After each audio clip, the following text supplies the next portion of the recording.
Patawarin mo si Rose Ann sa nagawa niya.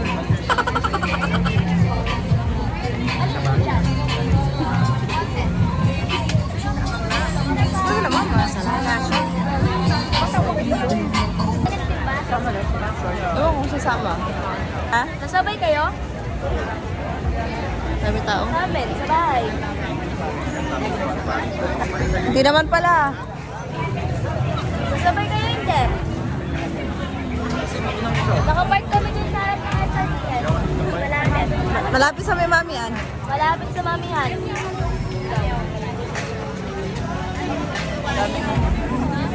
Nasabay kayo dyan?